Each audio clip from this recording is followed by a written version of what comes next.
नमस्ते, मैं निखिल हूं और आप खबरगांव पे देख रहे हैं विधानसभा चुनाव के नतीजे। अभी थोड़ी देर पहले आपने एक वीडियो देखा जिसमें हमने महाराष्ट्र चुनाव के नतीजे आपको बताए, रुझान आपको बताए। अब हम बात करेंगे झारखंड की, जहां पर एग्जिट पोल्स का ये प्रेडिक्शन था कि एनडीए जीत दर्ज कर सकता है। सिर्फ एक ऐसा एग्जिट पोल था जिसने कहा था कि हेमंत सोरेन वापस आएंगे। खूब जोर लगाया भारतीय जनता पार्टी ने।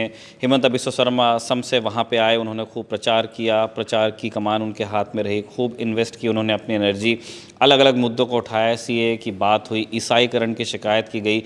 और हेमंत सोरेन वो नेता रहे जो चीफ मिनिस्टर थे वहाँ पे, बाद में उनको ईडी के मामले में जेल जाना पड़ा। उन्होंने उनके खड़ाऊ रख के जिन्हें चीफ मिनिस्टर बनाया गया उनको बीजेपी तोड़ ले गई।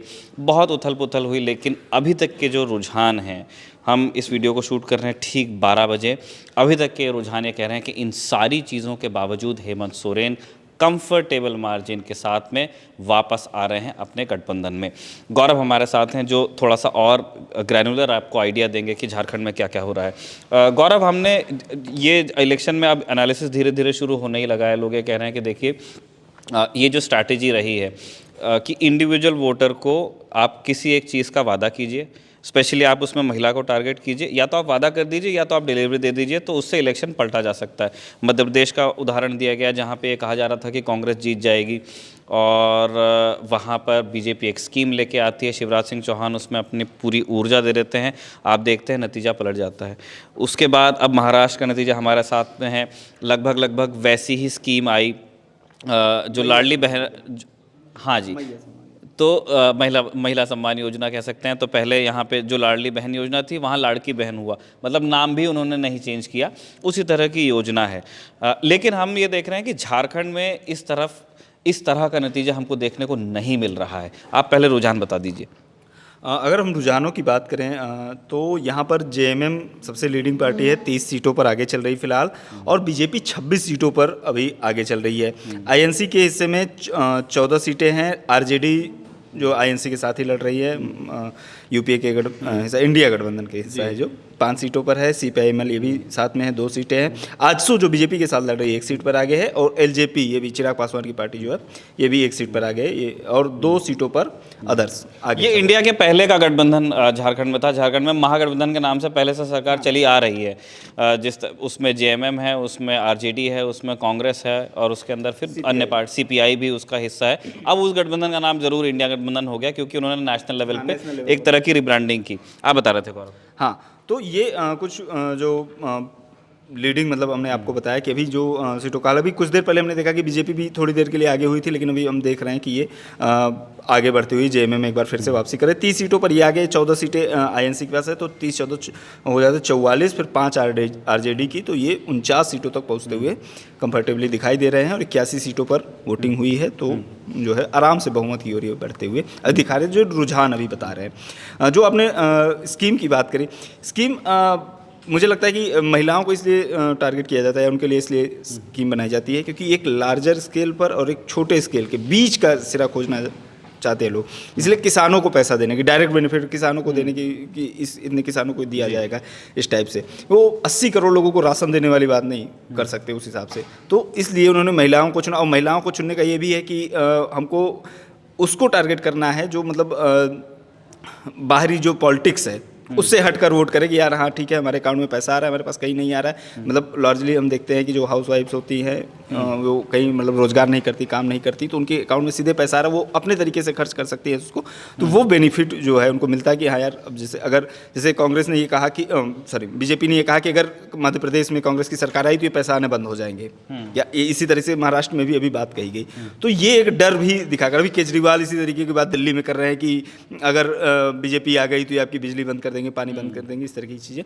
तो वही हमको होता हुआ मतलब दिखता रहा है, अगर हम जो अभी के रुझान आ रहे हैं उसके हिसाब से बात करें तो। हाँ, तो वो जो एक अंतहीन बहस है कि क्या कोई महिला वोट नाम की चीज़ भी है, तो वो बहस वो दोबारा अब रिवाइव हो जाएगी महाराष्ट्र के नतीजों के बाद। एक समय हम देखते थे जैसे जब बसपा की सरकार बनी तो ये कहा गया कि लड़कियों को जो सशक्त किया, साइकिलें दी या उनको मजबूत किया, कन्या विद्याधन तरह की चीज़ें शुरू की गई, तो उसका फ़ायदा मिला। उस साइलेंट वोटर्स कहा जाता था कि उनको पढ़ नहीं पाए लोग, क्योंकि महिलाओं का वोट जो था वो किसी ने उनसे जाकर पूछा नहीं कि आप किसको वोट देने जा रहे हो, क्या है, कहते वो गई वोट डाल के चली गए।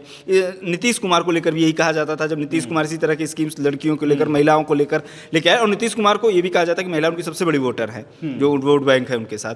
तो अब हम देख रहे हैं कि हर पार्टियां महिलाओं को रिझाने के लिए अलग अलग तरीके से जो है डीबी डायरेक्ट बेनिफिट ट्रांसफर कर रही है। ठीक है, हम सीटों के रुझान पर आ जाते हैं। सबसे पहले हम आपको गांडे सीट का रिजल्ट बताएंगे। यहाँ पे मुनिया सीट है और यहाँ पर कल्पना सोरेन चुनाव लड़ रही हैं, चुनाव मैदान में हैं। आप सब जानते हैं हेमंत सोरेन जो जेएमएम के वर्किंग प्रेसिडेंट है और मुख्यमंत्री हैं, उनकी पत्नी यहाँ पर उपचुनाव जीती इसी साल की शुरुआत में, और अब जो है दोबारा जो विधानसभा के जनरल इलेक्शन हो रहे हैं उसमें उतरी थी, लेकिन अभी वो पीछे चल रही हैं। 3621 वोटों के मार्जिन से कल्पना सोरेन अभी पीछे चल रही हैं। मुनिया देवी जो जिला परिषद की अध्यक्ष हैं, बीजेपी की नेता थी वहाँ पर, उनको भारतीय जनता पार्टी ने महिला के सामने महिला कैंडिडेट उतारा और वो फिलहाल 27,485 वोट पाकर आगे चल रही हैं। 3621 वोटों का मार्जिन है। 5 राउंड की भी गिनती हुई है, 21 राउंड टोटल होने हैं।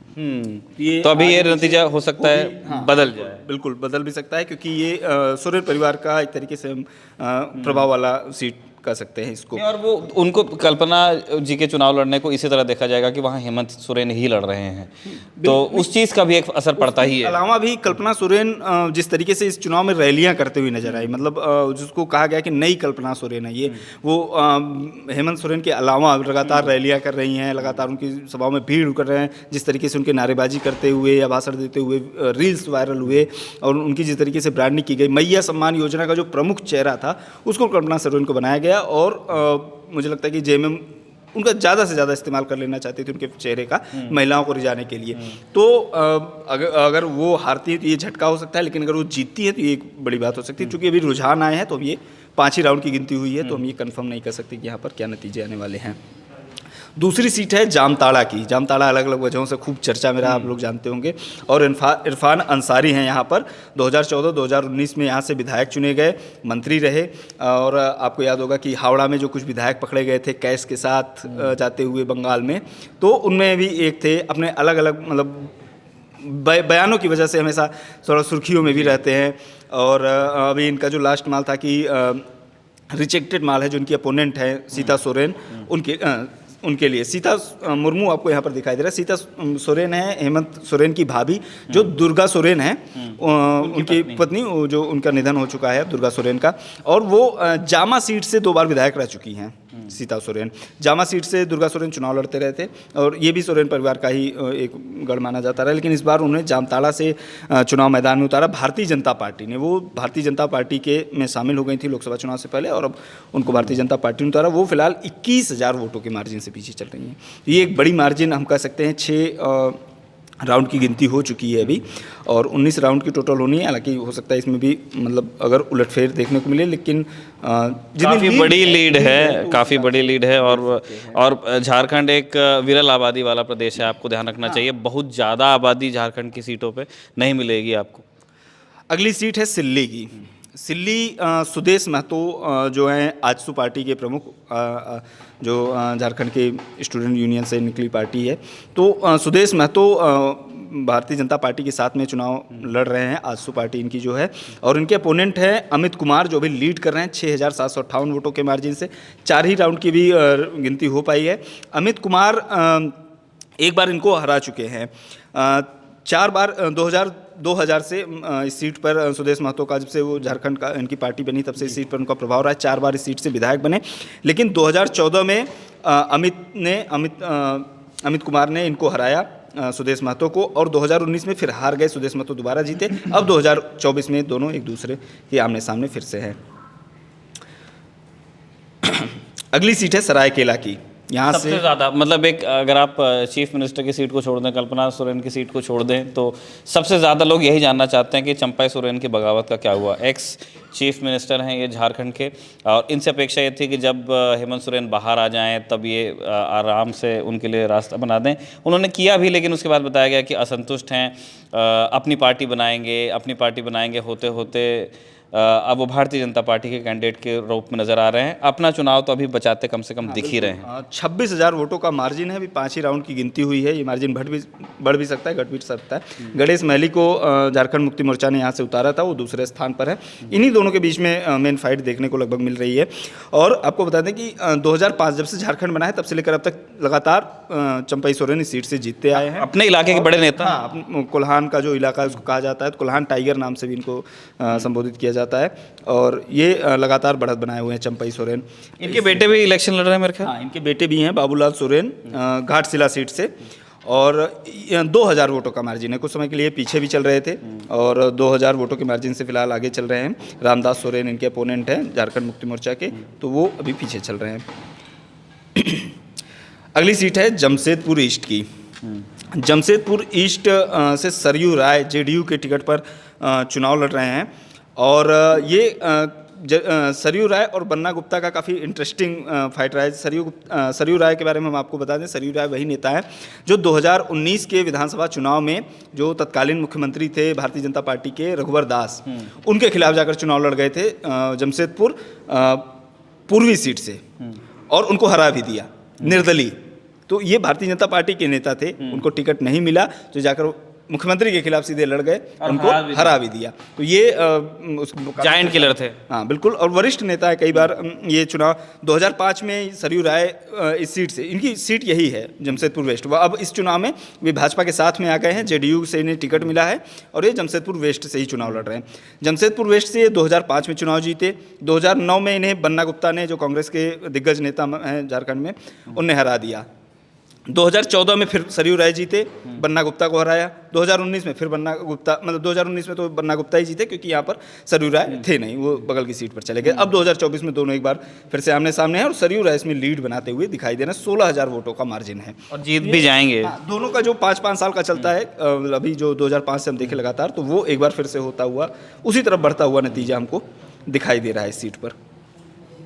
ये वो सीट है जिसकी बात हम अभी कर रहे थे, जमशेदपुर ईस्ट, जहाँ पर पूर्णिमा साहू चुनाव लड़ रही हैं। पूर्णिमा साहू दास इनका पूरा नाम है और ये उन्हीं रघुवर दास की बहू हैं जो पिछले चुनाव में जिनको सरयू राय ने हराया था। और इनके लिए ये भी कहा जा रहा था कि रघुवर दास खुद इस सीट से चुनाव लड़ना चाहते थे, एक बार फिर से एक्टिव पॉलिटिक्स में वापस आना चाहते थे। वो भी उड़ीसा के गवर्नर हैं, तो ये भी कहा गया कि उड़ीसा के गवर्नर रांची में आकर बैठे हैं और वहाँ से जमशेदपुर में आकर बैठे और वहाँ से पॉलिटिक्स को उस तरीके से कंट्रोल कर, इस तरह के आरोप लगे उन पर कांग्रेस की ओर से लगाए गए। और अभी वो लीड बनाती हुई पूर्णिमा साहू यहाँ से दिखाई दे रही। कांग्रेस के जो उम्मीदवार हैं 17,968 वोटों के मार्जिन से वो पीछे चल रहे हैं। ये सीट है जगन्नाथपुर और यहाँ से गीता कोड़ा चुनाव लड़ रही हैं।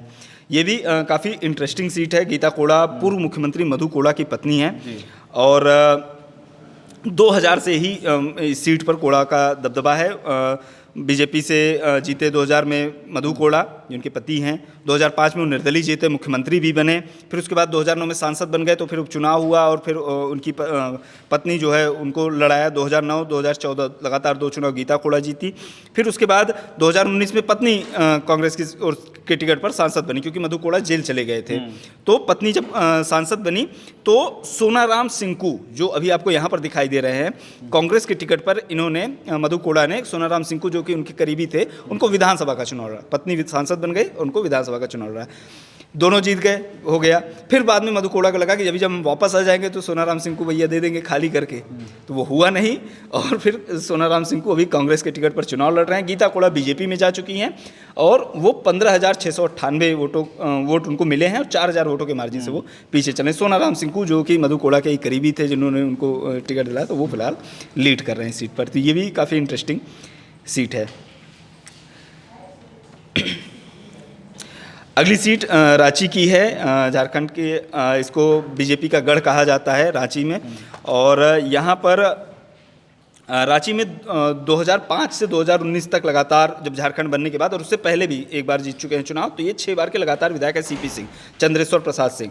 इनके खिलाफ महुआ माझी को जेएमएम ने टिकट दिया। महुआ माझी जेएमएम का संसद में, राज्यसभा में प्रतिनिधित्व करती हैं। ये पहली महिला हैं जो जेएमएम की ओर से राज्यसभा में गई हैं। और 2019 के भी चुनाव में इन्हीं दोनों प्रत्याशियों के बीच में टक्कर थी। और अभी भी हम देख रहे हैं, आप देखिए 35,000, 8,000 और तीसरा उम्मीदवार है जो 465 वोट, तो इन्हीं दोनों के बीच फाइट है। और तब महुआ माझी 6,000 वोटों के मार्जिन से हार गई थी। लेकिन इस बार जो मार्जिन है वो फिलहाल अभी तक के 5 राउंड की गिनती हुई 19 राउंड में से, तो ये सीपी सिंह बढ़त बनाए हुए दिखाई दे रहे हैं और महुआ माझी काफ़ी पीछे, काफ़ी सॉलिड बढ़त है। क्या पता लॉक भी हो जाए इसी बढ़त में। बिल्कुल। डुमरी की सीट है ये। डुमरी की सीट थोड़ा सोशल मीडिया में हाईलाइटेड रही, काफ़ी चर्चा रही इस सीट की, काफ़ी चर्चित रही, क्योंकि यहाँ पर जयराम कुमार महतो चुनाव लड़ रहे हैं। इनकी पार्टी है झारखंड लोकतांत्रिक क्रांतिकारी मोर्चा, ये JLKM। युवा नेता हैं जयराम महतो, और भाषा आंदोलन को लेकर 2022 में काफ़ी बड़ा आंदोलन इन लोगों ने किया था, युवाओं, कुछ छात्रों के साथ मिलकर, और उसको काफ़ी चर्चा मिली थी। 2022-23 को लेकर काफ़ी एक्टिव रहे ये। फिर उसके बाद ये लोग पॉलिटिक्स में आए, इन्होंने अपनी पार्टी बनाई। 2024 के लोकसभा चुनाव में भी उतरे, हालांकि 3.5 लाख के आसपास वोट पाकर तीसरे स्थान पर रहे थे, जीते नहीं थे। इनकी रील खूब आप वायरल होते हुए देखेंगे। इनकी सभाओं में उमड़ी भीड़ देखेंगे आप, तेज से भागती स्कॉर्पियो, और फिर स्कॉर्पियो पे चढ़कर उछल कूद करते हुए वो भाषण देना, उस तरह का टाइगर महतो इनको बोला जाता है। तो वो झारखंड में टाइगर बहुत हैं यार। हाँ, कुल्हान टाइगर भी है, ये भी टाइगर है, तो ये भी चल रहा है। आजसू जो सुदेश महतो की पार्टी है, एक तरीके से उसी का वही ब्रांड ऑफ पॉलिटिक्स है। हाँ, वही ब्रांड ऑफ पॉलिटिक्स है, और उस स्थान को कब्जाने की एक तरीके से ये JLKM जो पार्टी है, इसकी कोशिश है। हालांकि अभी ये 2,423 मतों के मार्जिन पीछे चल रहे हैं। 8 ही राउंड की गिनती हुई है, तो इसमें देख सकते हैं बेबी देवी जो झारखंड मुक्ति मोर्चा की कैंडिडेट हैं, वो फिलहाल लीड कर रही हैं इस सीट पर।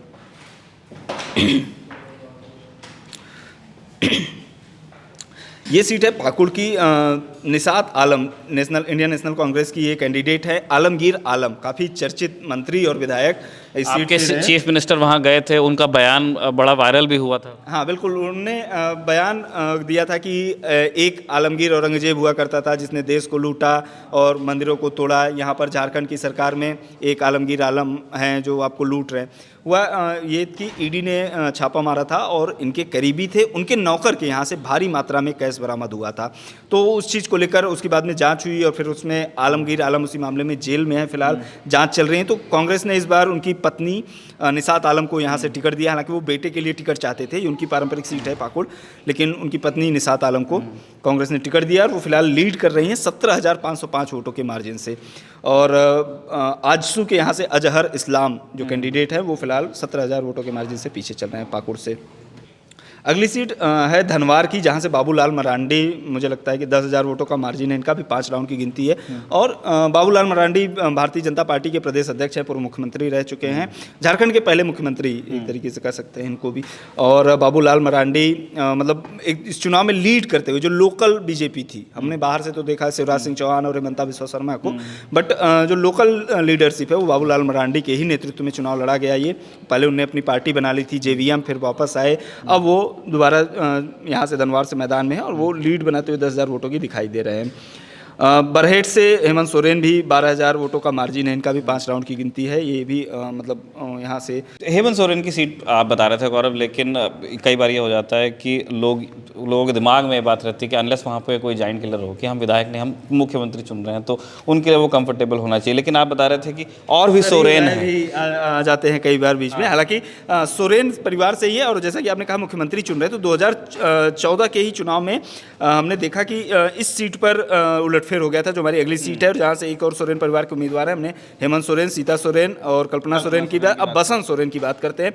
बसंत सोरेन अभी तक पीछे दिखाई दे रहे थे, लेकिन अभी जस्ट अभी थोड़ी देर पहले वो आगे 1416 वोटों की मार्जिन है, 9 राउंड की गिनती हो चुकी है। ये परिवार में आप इनके बारे में बताएंगे कि ये हेमंत सोरेन के छोटे भाई हैं। अच्छा, ये हेमंत सोरेन के सगे छोटे भाई हैं, बसंत सोरेन। और ये दुमका की जो सीट है, ये परिवार की JMM की जो सोरेन परिवार है, उसकी पारिवारिक से पारंपरिक सीट मानी जाती है। सुनील सोरेन जो है यहाँ के जॉइंट किलर हैं, एक बार नहीं, दो बार के। 2005 में इन्होंने दुर्गा सोरेन, जो तब जब वो जीवित थे तब वो वही उत्तराधिकारी माने जाते थे सोरेन के, जो शिबू सोरेन थे। तो 2005 में दुर्गा सोरेन को इन्होंने हराया था जामा से। जामा सीट भी इन्हीं परिवार के आसपास की सीट है। फिर उसके बाद 2019 के लोकसभा चुनाव में दुमका लोकसभा सीट से, जहाँ से कई बार जीत चुके थे शिबू सोरेन, इतना बड़ा नाम, उसको भी हराया था सुनील सोरेन ने। सुनील सोरेन अभी तक लीड कर रहे थे, अभी थोड़ी देर पहले एक बार फिर से वो वापस हो गए। टफ फाइट मानी जा रही है, बसंत सोरेन के लिए आसान चुनाव नहीं है। आपको बता दें, इस सीट पर लुइस मरांडी ने 2014 में हेमंत सोरेन को हरा दिया था। तो जैसे आप कह रहे हैं कि मुख्यमंत्री उलटफेर वाली सीट है, उलटफेर वाली सीट है। 2014 में लुइस मरांडी ने हरा दिया, 2019 में हेमंत सोरेन फिर इस सीट से लड़े और फिर उनको हराया। उस बार वो 2 सीट से लड़े थे, फिर उन्होंने सीट खाली की, फिर बसंत सोरेन लड़े, उपचुनाव और जीते। अब एक बार फिर से उनका मुकाबला है बसंत सोरेन का सुनील सोरेन से, जो उनके पिता और उनके भाई को हरा चुके हैं। और आपको एक इंटरेस्टिंग चीज़ बताते हैं, लुइस मरांडी को टिकट बीजेपी ने नहीं दिया, तो फिर वो जेएमएम में आ चुकी हैं। और वो जो पिछले चुनाव में, जिन्होंने उसके पिछले चुनाव में हेमंत सोरेन को हराया था, वही हेमंत सोरेन की पार्टी से चुनाव लड़ रही है। और प्रचार भी किया होगा उन्होंने। बिल्कुल प्रचार भी किया, उन्होंने स्वागत किया, बाकायदे फोटो आई हेमंत सोरेन और लुइस मरांडी के साथ में। तो ये हाल है दुमका सीट का। गौरव ने आपको सारे रुझान आपको बता दिए हैं। ये अभी तक के, जैसा हम पूर्व में भी हमने कहा, ये सारे रुझान हैं और नतीजों में क्योंकि पल पल परिवर्तन होता है, कई राउंड की गिनती अभी बाकी है। आप लगभग ये मान लीजिए कि जितनी काउंटिंग हुई है झारखंड में, उतनी काउंटिंग अभी और होगी। ऑन एन एवरेज इतनी काउंटिंग बची हुई है। तो जो आने वाले जो हमारे वीडियो प्रेजेंटेशंस होंगे, उसमें आपको ज़्यादा पुख्ता नतीजों के बारे में हम बता पाएंगे। तो ये थे झारखंड के चुनाव रुझान। जैसा हमने आपको पहले बताया, हेमंत सोरेन लगता है कि कंफर्टेबल मार्जिन के साथ वापस मुख्यमंत्री बनेंगे झारखंड के। अभी और वीडियो प्रेजेंटेशंस आपको देखना बाकी है खबरगांव पे। अभी हमें उपचुनाव पे बात करनी है जो 2 लोकसभा सीटों पे हुई हैं और 15 सूबों की 48 विधानसभा सीटों पर भी। इन सब के रुझान और नतीजे अगर आप देखना चाहते हैं, ट्रेंड्स जानना चाहते हैं, उन कारणों को समझना चाहते हैं जिनके तहत ये नतीजे हमारे सामने हैं, तो बने रहिए खबरगांव के साथ।